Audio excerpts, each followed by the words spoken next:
Good morning from the office. I'm your host, BKP. Good Wednesday morning. BKP here. Anything goes. North Georgia's only live online morning show.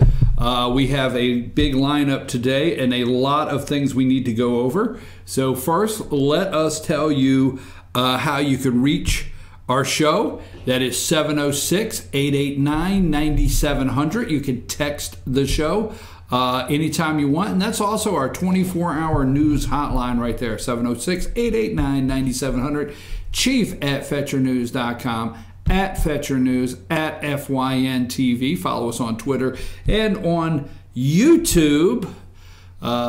Interesting to say.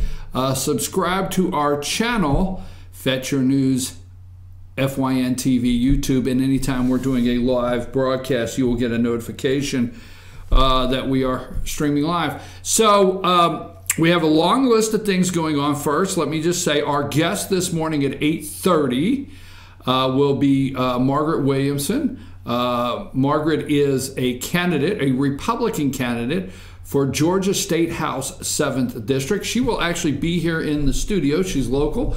And as we tell you, every day we're bringing you more and more candidate interviews and information. So Margaret will be with us at 8:30 this morning to tell you, the voters, why she is running for this office. Tomorrow morning at 8:30, he will not be in studio.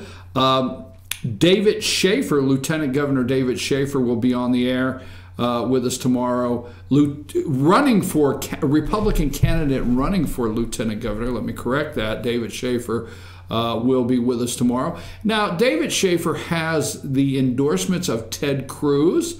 Also, he has the endorsement of Newt Gingrich, some pretty big endorsements. There's two of them there. There's one that says, I can't see across the room, but that one says, I don't know, either Ted Cruz. And what is the second one? The second one, David Schaefer endorsement, big endorsement there.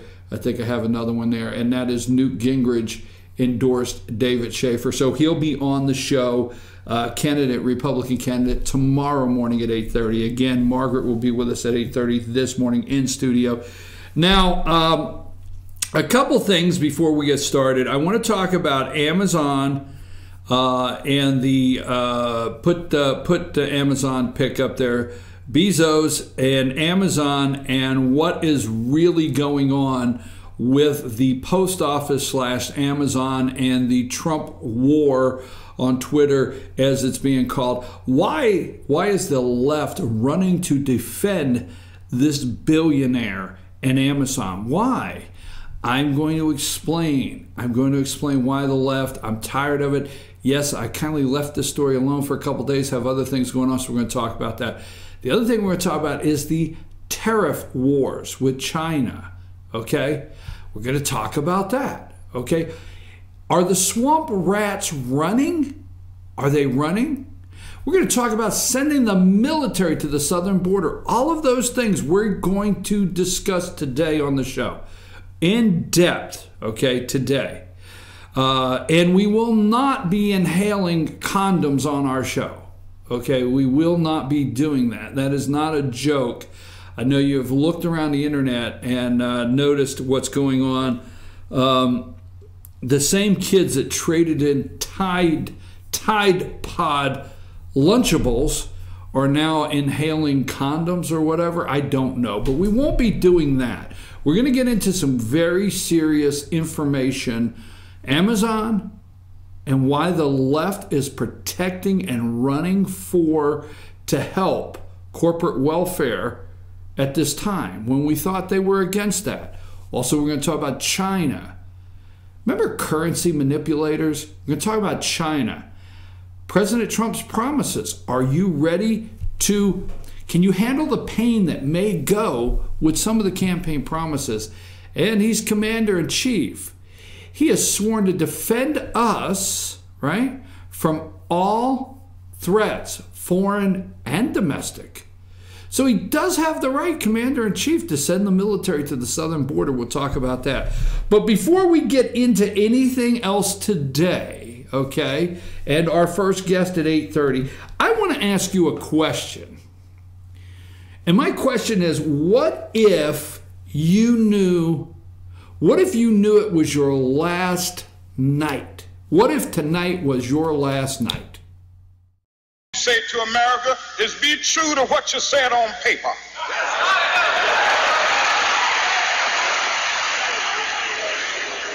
If I lived in China or even Russia or any totalitarian country, maybe I could understand some of these illegal injunctions. Maybe I could understand the denial of certain basic First Amendment privileges because they haven't committed themselves to that over there. But somewhere I read of the freedom of assembly. Somewhere I read of the freedom of speech. Somewhere I read of the freedom of press. Somewhere I read that the greatness of America is the right to protest far right.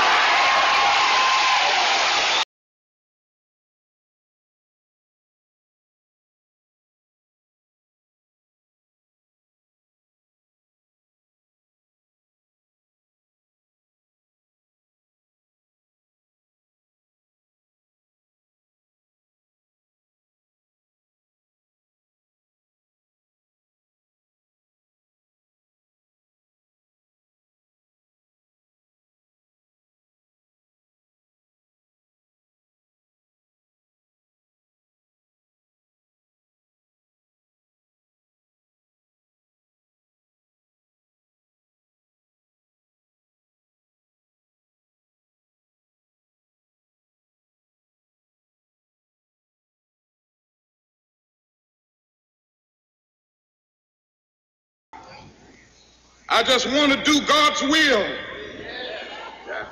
And He's allowed me to go up to the mountain.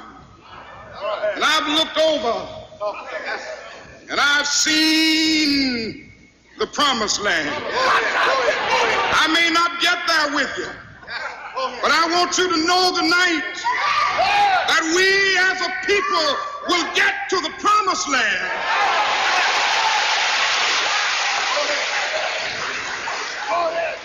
So I'm happy tonight. I'm not worried about anything. I'm not fearing any man. Mine eyes have seen the glory of the coming of the Lord.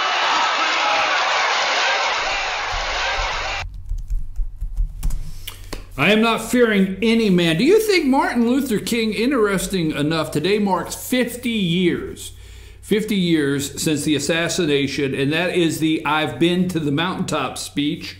That was given on April 3rd.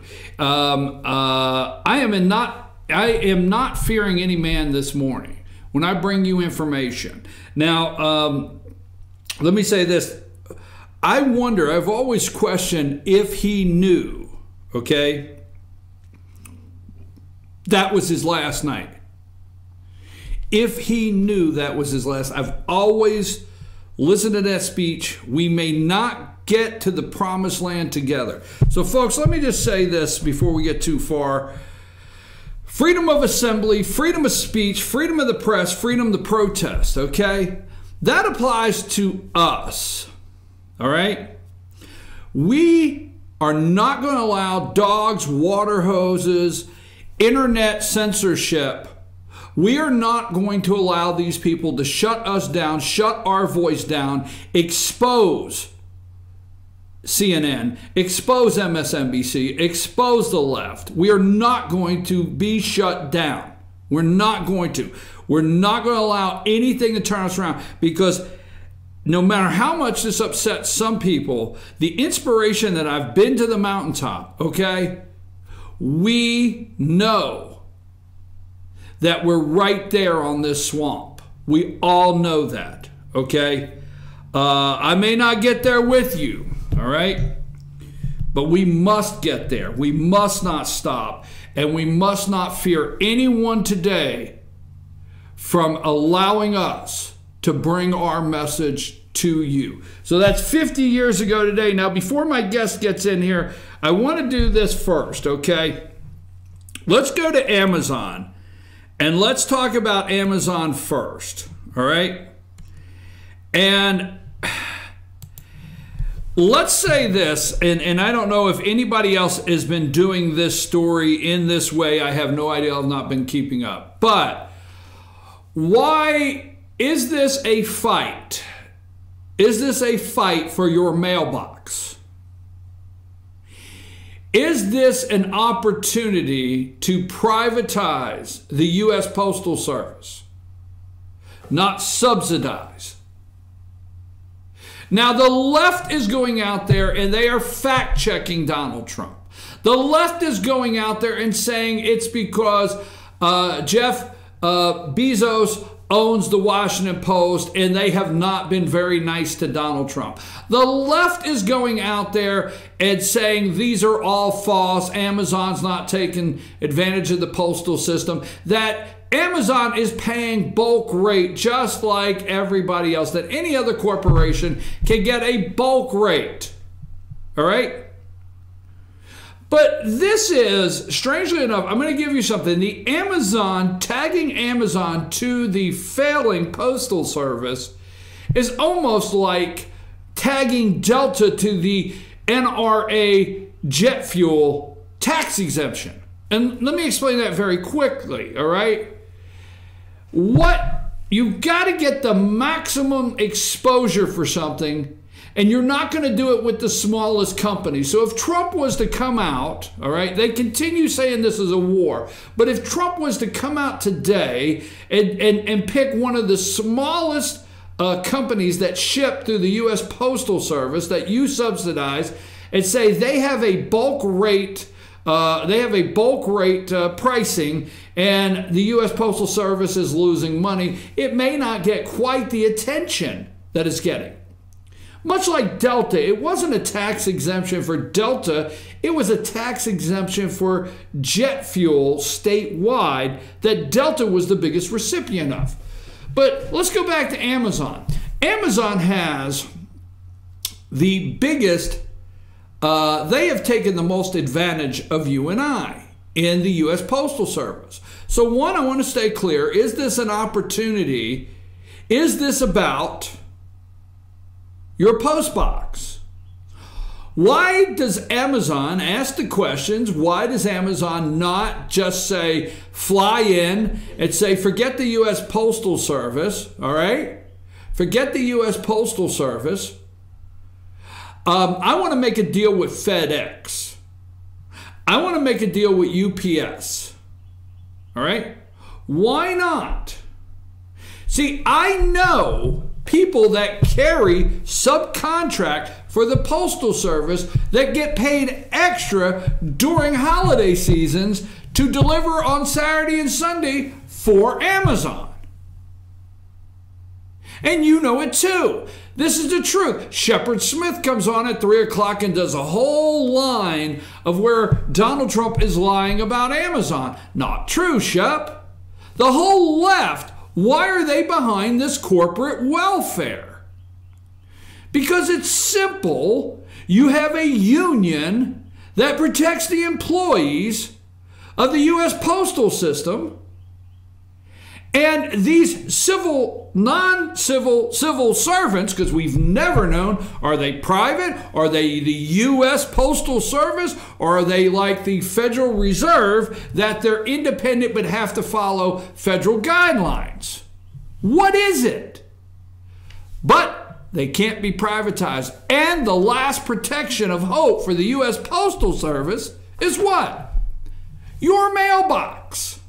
Because FedEx can't put a letter in your mailbox. You see, UPS cannot put a letter in your mailbox. Can't do it. Amazon knows that they can go anywhere and push the U.S. Postal Service to do anything. Now, FedEx will tell you they'll go anywhere, and this is not a negative FedEx story. UPS will tell you they'll go anywhere. But if you have a post box, rural delivery, there's your little post truck, U.S. Post Office truck on Sundays. You see, Amazon knows they can push. They have the power to push the U.S. Postal Service to deliver Saturdays and Sundays. They know they have the power to push the U.S. Postal Service to get in a canoe, and that's not a joke, and row across the river because somebody up there has Amazon Prime and free delivery and ordered a little widget that they're trying to make something to watch an exotic bird. That's not a joke. Amazon knows that. That's why this argument is not with FedEx. That's why this argument is not with UPS. They know that.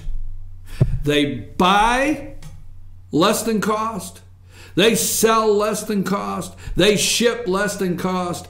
They make billions of dollars. Interesting enough, this is the dream that Michael Moore waits for. This is the kind of things that Michael Moore has made documentaries about.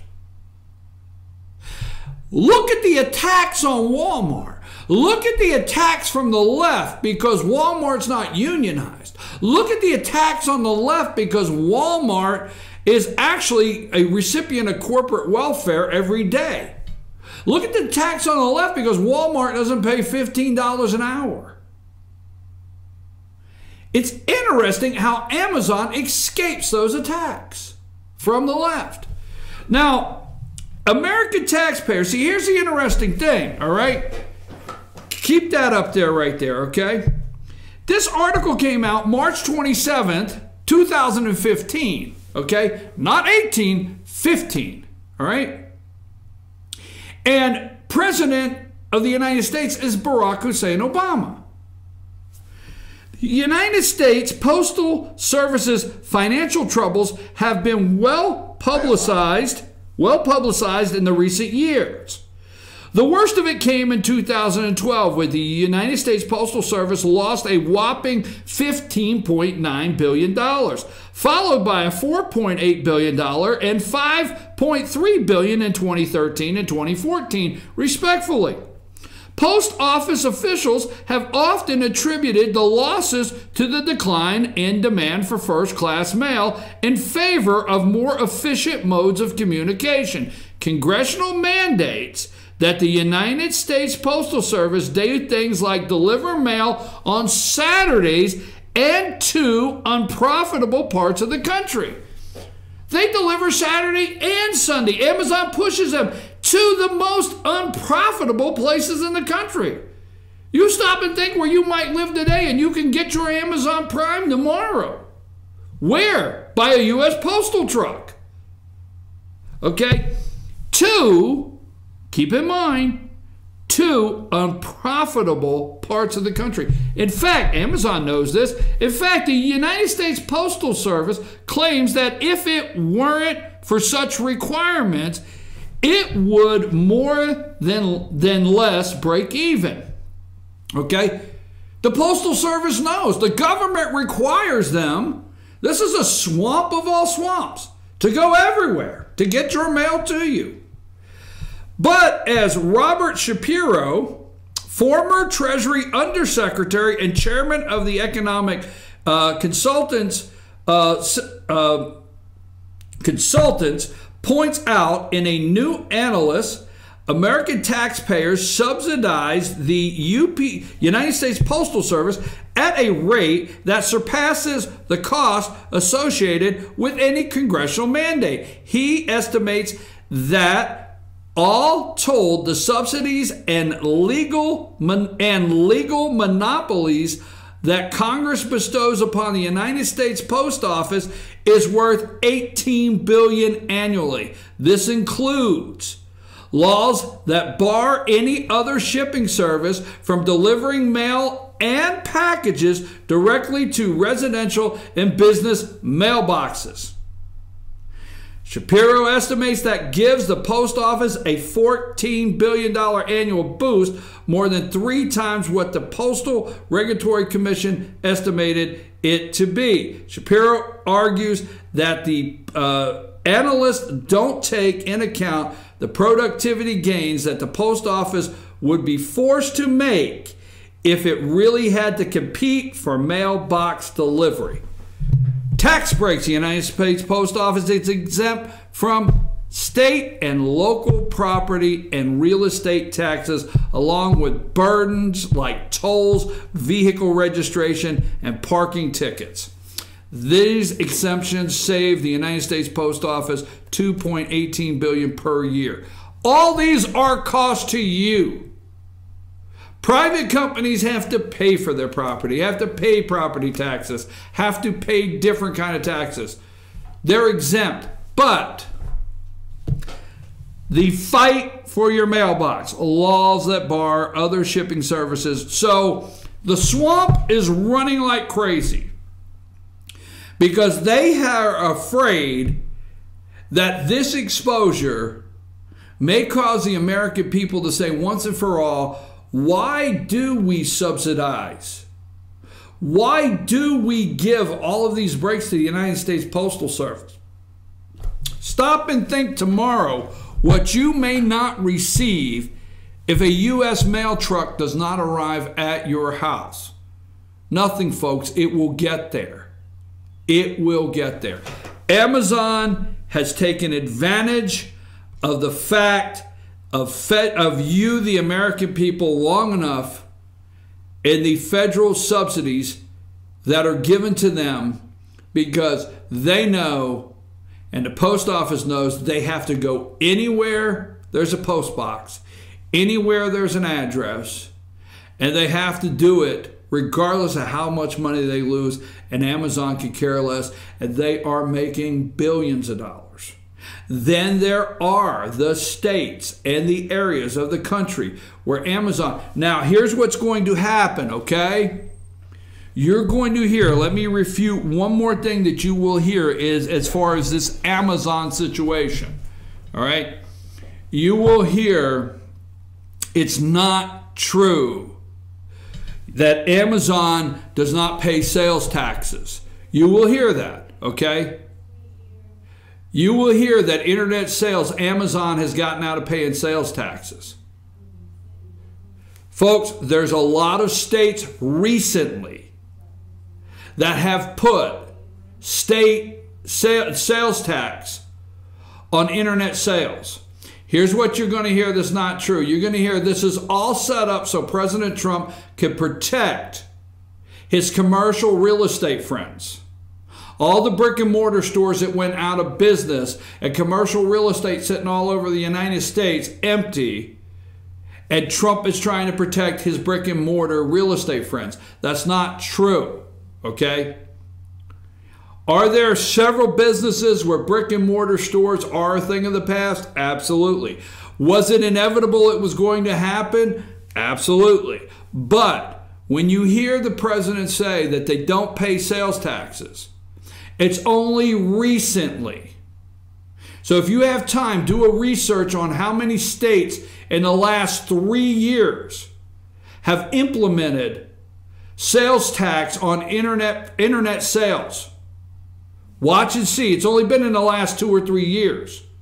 But 10 years ago, when Amazon was taking off, and Barack Obama and the left were helping with the corporate welfare of the United States Post Office, Amazon was enjoying you buying from them, okay, and not paying sales tax. So many small businesses are gone today because they did not pay sales tax, and the brick and mortar stores, the mom and pops that sold the fishing rod, did pay sales tax. They're gone today. So don't believe Shepard Smith at 3 o'clock. In fact, I don't even know who the hell's home at 3 o'clock to watch Shepard Smith. If you're home at 3 to watch Shepard Smith, you need to get a job. Sorry, I didn't mean to say that. But anyhow, don't believe Shepard Smith at 3 o'clock. Don't believe MSNBC. Don't believe ABC. They're all a part of the deep state swamp, okay? Ask yourself this question. When it comes to Amazon, why is the left running to defend the richest man in the world? This man on the screen, Bezos, who has taken advantage of you, the American people. I think depending on the stock market, they flip and flop on who's the richest in the world? Bill Gates or this guy here? Always ask yourself one question that keeps something very clear. Do you believe in a deep state? I do. Period. Okay? So if you do, because 7 out of 10 Americans polled once deep state was explained to them, said yes, they believe in somewhat of a deep state. 2, if you believe in a deep state, ask yourself always the one question. Why is the left running to the defense of the richest man in the world when the President of the United States comes out and says, you, the taxpayer, if you drove somewhere this morning and you're working in a dental office and you have to get home in time to get your kids to soccer, if you drove somewhere and you're working in an insurance agency, if you drove somewhere and you're working on a delivery truck, you should ask simple questions. Why is somebody spending more time in the media trying to protect this man in Amazon? And I'll tell you why, because the President of the United States is telling you the truth. And the American people are subsidizing the postal system at a rate of billions of dollars, which is your money, Mr. Truck Driver, Mrs. Truck Driver. This is your money, Mrs. Dental Hygienist, Mr. Dental Hygienist. This is your money that they're supplementing on a daily basis. The president is telling you the truth. There's something bad wrong. Why the left has come out at such a defense when this is what Michael Moore documentaries are made of. It's 8:26. I got to take a break. Tariffs, the stock market. Don't worry, folks. Don't worry. Don't get all worked up about stock market futures. Don't worry. Because we're going to talk about tariffs. We're going to talk about tariffs later in the show. Also, period. Don't worry about it. Don't worry about tariffs. And by the way, we're going to go further into who let the Dems out. You know that we had fun, who let the dogs out? Who let the Dems out? Because let me tell you something, you better pay attention. There is a Democrat on the ballot for almost every seat in the United States, whether it's judge, whether it's district representatives in your state, state senator, House of Representatives. In my time of reporting on politics, I've never seen so many Democrats on the ballot. And I mean right here in Georgia. A Democrat was elected in a conservative district in Wisconsin to an opening judge seat last night. Who let the Dems out? We're going to talk about that. Also, so many different. You have a new tax bill in Georgia. A lot of states are readjusting their tax system and the tax bills because of the federal tax changes, okay? And there's a lot of confusion. A lot of you out there are wondering, is this exempt? Is that exempt? What happens now? What do they mean by doubling the tax credit? So at 9 o'clock, my guest will be Beth Bennett, and we're going to talk tax tips with Beth Bennett, and she's going to try to help guide us through a couple of those things at 9:10. And also, I got a lot. Folks, Oklahoma and Kentucky, all right? They're out there, the media in Oklahoma, trying to find people to identify as Republicans that are teachers, okay? And I've told you, do not fall for the teacher union textbook, higher pay, better money for classrooms to decorate the classrooms. Don't fall for those lines. All right? The states are having no choice to readjust pensions. The states are having no choice because there's gaps. There's billions of dollars in Georgia. No matter where you're at, there's gaps in these pensions. And that's the next big explosion in this country. To pay or not to pay? That is the question, because we're getting ready to have $1 trillion plus explosion in this country of unfunded public worker teacher pensions across the nation. Lord, we got a lot to get into. But right after this, my guest, 7th Georgia House seat, 7th District candidate, Republican candidate, Margaret Williamson, right after the break. Take us to break, Amanda.